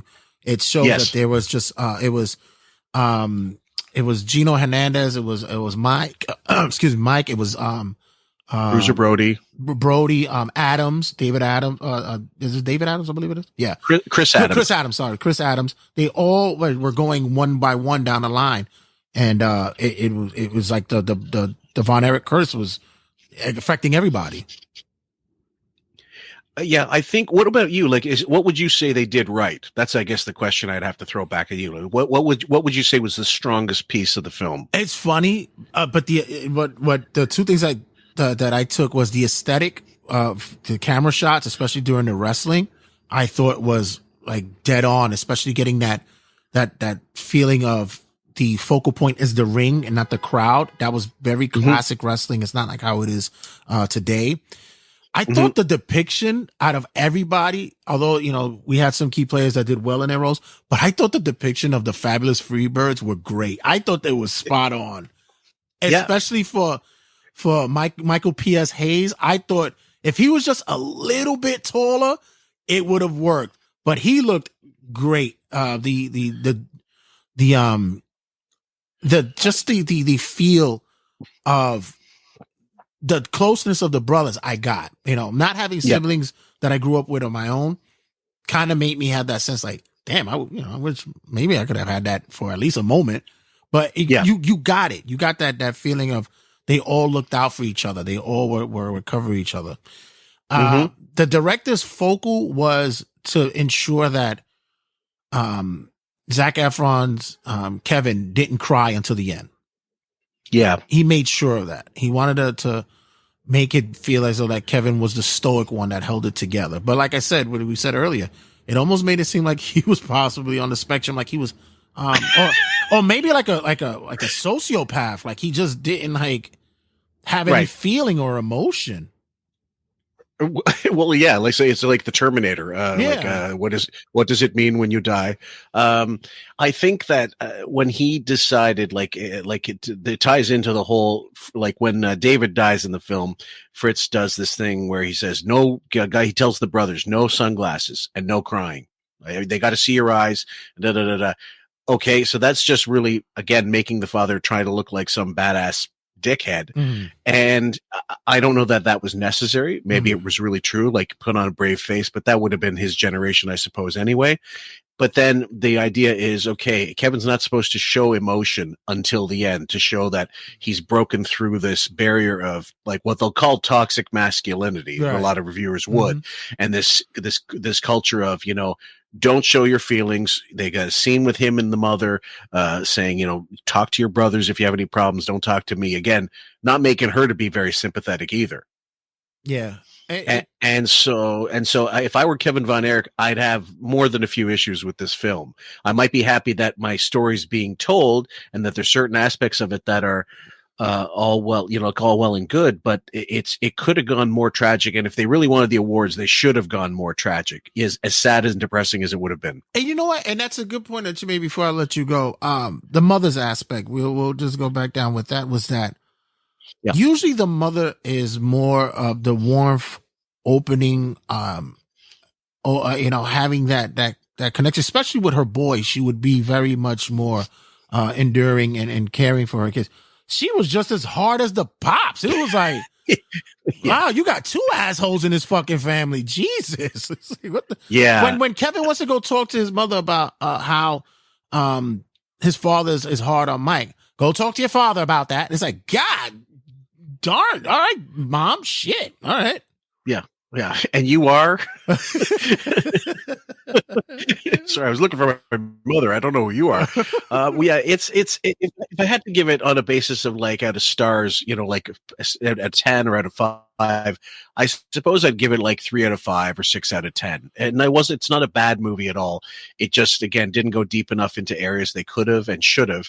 And then the creative licensing I have problems with. But again, I'll put it to you this way. If I didn't know what I already knew about their family history, and then I found out after the film that they omitted certain things they shouldn't have, I would have thought less of the film as a result.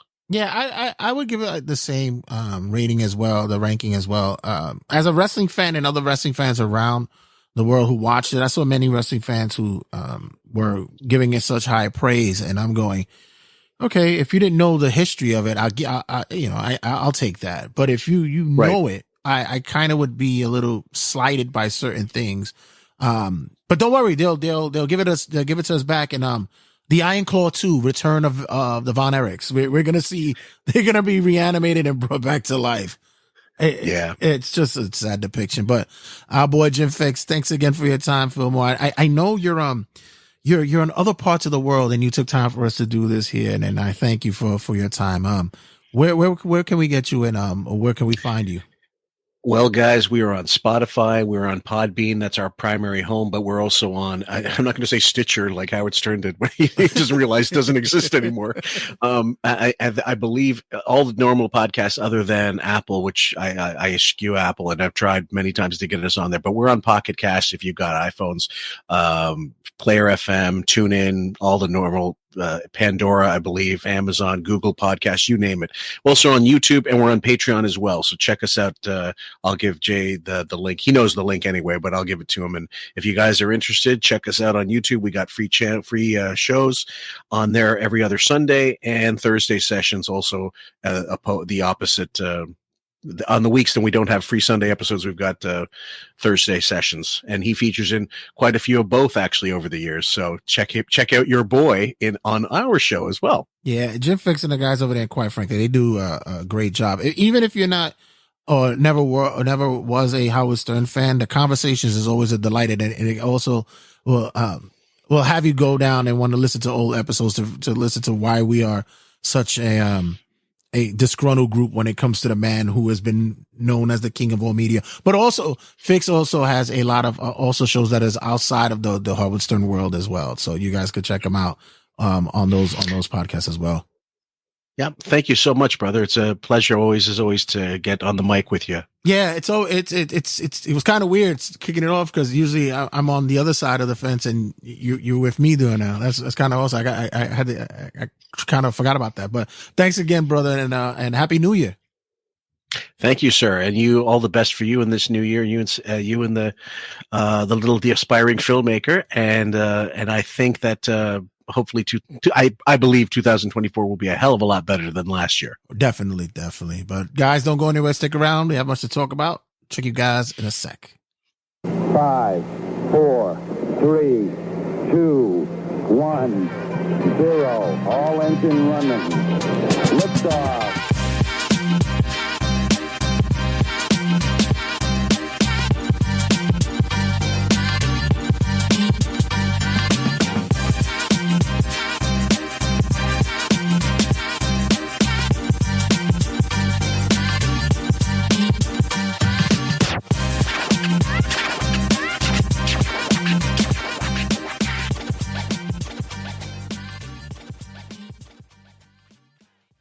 Turnbuckle Tabloid.